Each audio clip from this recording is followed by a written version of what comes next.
Game. Ito na ngayon yung cards. Actually, hindi to magic. Ito yung card exhibition. So, ganito yung itsura niya. Turuan ko kayo. Yan. Isa pa.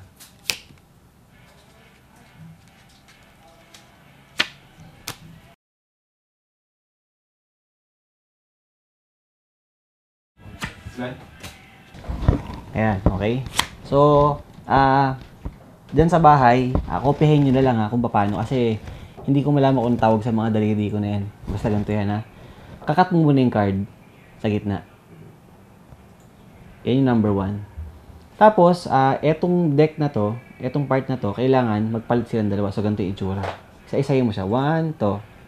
2, to. Tapos, ganyan. Etong thumb, dito malalagay.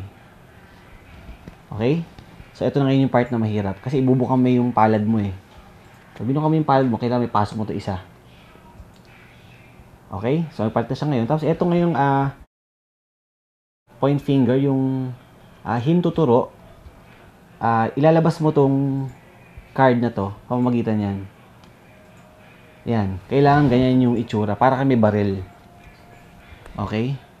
So, hindi pa ito yung gagamitin mong pang flip. Etong middle finger, yung hinlala to, ito lalagay mo ngayon dyan. Ito magiging itsura niya. Tapos yan ngayon, pang flip mo, papunta doon. Pag gano'n, no? Plup! Ito ang ginamit ko. Ulitin ko, Cut mo yung card. Boom. Tapos ganyan, flip, inikot. Pop. Lalabas to, isa. Tapos etong middle finger mo, pang flip mo. Plup! So, ganoon lang yung practice. Practice ng practice ng practice ng practice. Okay? Ngayon, ito naman kabilang kamay mo. Kukuha ka ng dalawang card dito. Ito ngayon yung trabaho niyan. Yun. Pag inangat mo na siya ngayon, ayan kusa na parang Pac-Man. So, ito ngayon gagamitin mo pang ipit. So, ganito yung itsura niyan. Cut, card. Ayan, So, ayun. So, kailangan nyo lang talagang practicein. Ako siguro mga ilang buwan. Hawak ko rin itong baraha. Kasi minsan kahit na perfect mo na, pagka nag-magic ka na sa mga kaibigan mo, nag-perform ka na, sasablay ka kasi medyo kakabahan ka. So, kailangan mamaster mo na maigi yung card. So, kailangan lagi mo siyang hawak, lagi mo siyang baon. Ayan, Ganun. So, pag hindi nyo makuha, i-rewind nyo lang ng i-rewind ulit yung video na ginawa ko. Kumuha kayo ng bara, hawakan nyo palagi. Tapos, pag-aralan nyo muna yung cut. Ito muna pag-aralan nyo. Saka na yung sa kabilang kamay. Puro ganito lang muna kayo ng ganito. Puro ganyan muna ng ganyan. Tapos, minsan, pagka hindi nyo magawa, eto, ilagay nyo lang sa gitna. Parang barel, kaya yung ginawa kanina. Tapos, ilagay nyo yung middle finger. Tapos, ito yung pinaka-practice Ganun mo lang siya.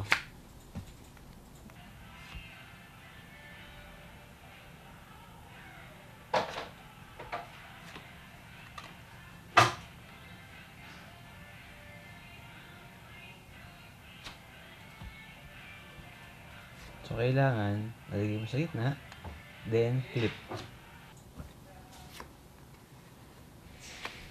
Ayan, puro ganun muna. So, pag nagagawa nyo na yun, balik simula ulit, cut lang ulit muna, cut, tapos flip mo ng ganun, boom. Hanggat sa pinakamalayo, pwede.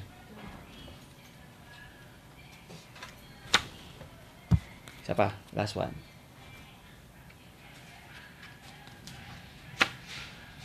Yun. Tapos, ito ulit. Kuha dalawang card. Ito lang, bubukan mo lang siya. Parang Pac-Man. Ayan, bubukan na. Kasi medyo pawis na yung kamay mo ng konti, kaya didikit na yan So, ito yung timing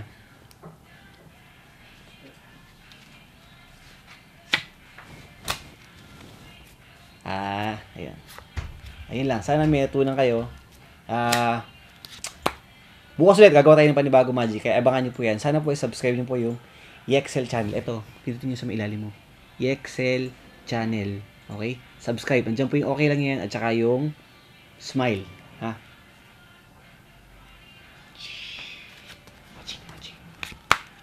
Watch.